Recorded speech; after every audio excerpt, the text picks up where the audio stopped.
Good morning. I'm Diane Jordan with Pleasant Hill United Methodist Church in Indian Land, South Carolina, where I serve as Director of Christian Education. This is our adult Sunday school lesson for Sunday, September 27th in the year 2020. And thanks for joining me. You might notice that I'm outside today. We've had rain for several days here, and in fact, it's dripped on me a couple of times as I've set up my camera and everything this morning. So hopefully I'll be able to record our lesson before getting soaked. But that goes along with the story we're doing today, because today we're going to do one of the most familiar stories in the Bible, and that is the story of Noah's Ark. This is a bath toy that I bought for my grandchildren. Unfortunately, I couldn't find any of the animals this morning to put them back in the boat. But this is a story that we're taught when we're very young. And it's a story that children are aware of. And it's a story that is the most worldwidely known story in the Bible, with the exception, of course, of Jesus' birth and death and resurrection. So today, let me show you my sources that I'm citing. I'm using Haley's Bible Handbook. This is an excellent resource. I've had this for a few years. Absolutely love it. I'll be using that today. I'll also be using this National Geographic publication, 50 Most Influential Figures of the Bible. I'll be using BibleGateway.com for some of my sources. And lastly, Lifeway has a study out called Characters, and I'll be using this resource this morning as well. So why don't we jump in and get started? We're going to be talking today about Noah and his family and the world situation that Noah lived in. Noah is one of the most familiar Bible stories, and it's a story not of an ark with animals floating on the water and having a party. It's a story of worldwide devastation and judgment. And this occurs because in Genesis 6 through 9, the word wickedness is used to describe the state of the world. And in fact, the world is so wicked at this point that the Bible records that every person's every thought is something wicked and something sinful that they want to do. So let's get started with who is Noah. Genesis 5 tells us the lineage of Noah, and we learn that he's a descendant of Adam and Eve's third son, Seth. And it's really interesting to note that in biblical times, at the beginning of everything in Genesis, people lived an extraordinarily long life. It's estimated, based on the genealogy that's recorded there in the 5th chapter, that there are 1,656 years between the story of Adam and Eve and the story of Noah. Now, Noah is the son of Lamech, who is the grandson of Methuselah, the longest living man in the Bible, and he is recorded to have lived 969 years. So Noah is the grandson of Methuselah. It's interesting to note, though, I usually tell you what the person's name means, and we don't have a definition for the name Noah. However, it sounds just like the Hebrew word for comfort. And another important fact to note as we talk about Noah's Ark today and the flood, Jesus regarded the flood as a historical fact, as recorded in Matthew 24, verses 37 through 39. Genesis 6 gives us an account of the flood, and the story is told by Noah, Shem, and handed on to Abraham. So Noah and his family are considered by God to be people that are righteous and blameless among the people of their time. And Noah's family included his wife, and her name is not recorded in the Bible, but Jewish rabbinical resources list Noah's wife's name as Naamah. And they had 3 sons, Shem, Ham, and Japheth, and all 3 of their sons were married and had wives. It's really interesting to note that all 3 of Noah's sons were born after Noah's 500th birthday. So the time period that Noah lived in when he was instructed to build the ark was full of violence and corruption, as recorded in Genesis 6 through 11. And the Hebrew word that they use there means corrupt or absolutely ruined. And if you think of something that is ruined, it is unsalvageable. You cannot do anything with it. Genesis 5 tells us that the people's every thought was wicked. Noah stands apart though. He is described in the Bible as righteous and blameless among the people of his time. And Peter later refers in 2 Peter 2, verse 5, he refers to Noah as a preacher of righteousness. Noah does not share or participate in his society's actions, and he doesn't share their values or believe in their values. So now we're going to talk about the ark itself.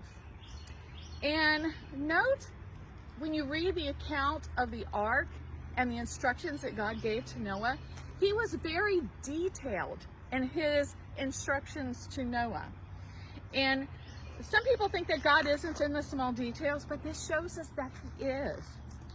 So, God is very specific. The type of wood that they believe he used was either pine or cypress, because those were commonly used in shipbuilding at that time. And the dimensions of the ark are given in the Bible.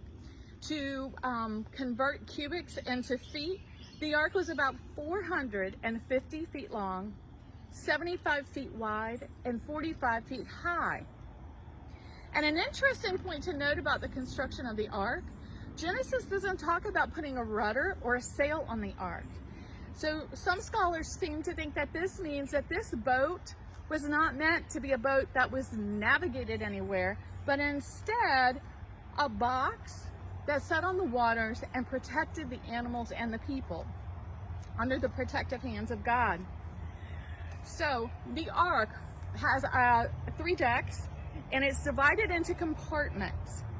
And an interesting fact is that the ark could contain an equivalent of 570 standard railroad stock cars. So if you lined up 570 railroad stock cars and filled them with things, all of that would have fit inside the ark. The decks are divided into compartments, and there's a row of windows around the top of the building. The windows kept the ark well ventilated and allowed natural light to come in. According to the dimensions given in Genesis, the ark was, for at least 5 millennia, the largest ship ever built. The record was broken in 1858 when the 669-foot Great Eastern was built. Noah is estimated to have spent 120 years building that ark. 120 years. Noah was instructed to waterproof. He was to put pitch in and waterproof the rooms that the animals stayed in. God looked at all of the details and took care of all of the details. Noah didn't have to worry about, did I think about this or did I think about that? God took care of all of that for him. So the animals in chapter 6, verses 19 through 21, and chapter 7, verse 2, it's explained that 7 pairs of clean animals, but only 1 pair of each of the others were to be taken into the ark. And a lot of people forget that little fact. There were 7 pairs of clean animals, in addition to 1 pair of each of the others that were taken into the ark. It's calculated that there was room in the ark for 7,000 species of animals, according to Haley's Bible Handbook. God sent the animals to the ark, but he didn't have to gather them. God sent them to him, and he loaded them into the ark. 7 days before the rains began, God instructs Noah and his family, which was a total of 8 people, to enter into the ark. The ark had a single door, and God himself shut that door after Noah and his family and all the animals were safely on board. This is recorded in Genesis 7:16. And then the rains began 7 days after they enter the ark. And it's not a gentle rain. I have a light, misty, gentle rain right now. This is not the kind of rain we're talking about. It was a torrential rain, and it continued for 40 days and 40 nights. The rains mixed with the waters that burst forth from the springs below to create the flood.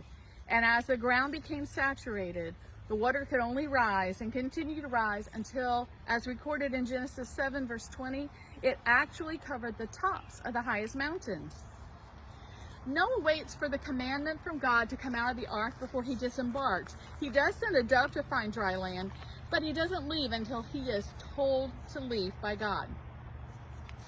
And then in Genesis 8:19, the Bible states, and this is in some translations, it says that the animals came out by their families. After the flood is over, the animals come out by their families. And have you ever noticed that before? It gives us an image first of the animals coming out in a very orderly fashion. There was no stampede for these animals to get out of the ark. They've been in the ark a very long time. But it also makes you wonder, since they say families, if there were baby animals being born during the time that they're on the ark as well. The first thing that Noah does after leaving the ark is to build an altar to the Lord and to sacrifice some of the clean animals and birds, as recorded in Genesis 8:20, and offer them as burnt offerings. And we all know the story of the rainbow. Noah is the first human that God establishes a covenant with. Noah lived until the age of 950, and God established the rainbow as a sign of their covenant. And God promises there will never be another flood to destroy the people of the earth. So some interesting facts that I found as I was researching all of this is it began to rain on the 17th day of the second month of Noah's 600th year of life. And as we know, it rained torrentially for 40 days and nights. The waters flooded the earth for a total of 150 days.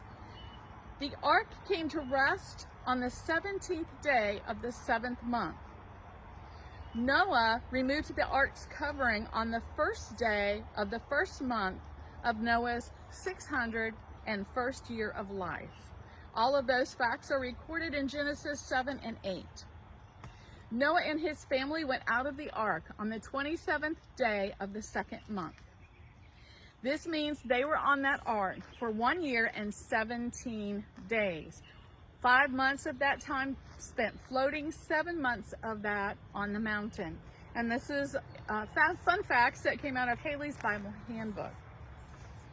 And so think about the circumstances and what it must have been like on that ark. It's not the gentle story of the animals coming on one by one and everybody's just floating along. These are torrential rains, and while we know that God's hand was protecting Noah and the animals, it had to be a very emotional experience, knowing that all of the rest of the people and the animals and the birds were being wiped out so that God could start over again. Remember, society, according to God, society at that time was wicked. And the Bible records a word that is translated from Hebrew into ruined. And so this was a fresh start. Unfortunately, though, as man is how man is, sin doesn't get destroyed by the flood. Noah later in his life became drunk and exposed himself shamefully to his sons, as recorded in verses 20-27. And God knew then that a future sacrifice would be required to break the curse of mankind's sin. And so when Noah did what he did, the Bible doesn't focus on the actions that Noah took, but on the actions that his son Ham did. Ham did not cover up his father, who was laying drunk and passed out, but instead he goes and he tells his brothers and he tells everybody else. Now the brothers come and cover up their father, and so Ham's descendants were cursed and the brothers' descendants were blessed. So, amazing story. Not quite the story we hear, of course, when we are telling the story to children, but it's an amazing story. And every time you see that rainbow up in the sky, remember that God kind of had to hit the restart button on everything, and he gave the world and people a second chance. I can't imagine being on the ark for over a year with all those animals and only a row of windows in the top. It's been raining in my house for 2 solid days, heavy rains, but not torrential by any means. And you can see I'm outside doing my Sunday school lesson today because it just felt so good to be outside. So just read the story of Noah's Ark again. Look for some of those facts that I shared with you today. It is an amazing story. And I thank you for joining me today. I pray that you have a blessed week and that you stay safe and stay healthy. Thank you. God bless.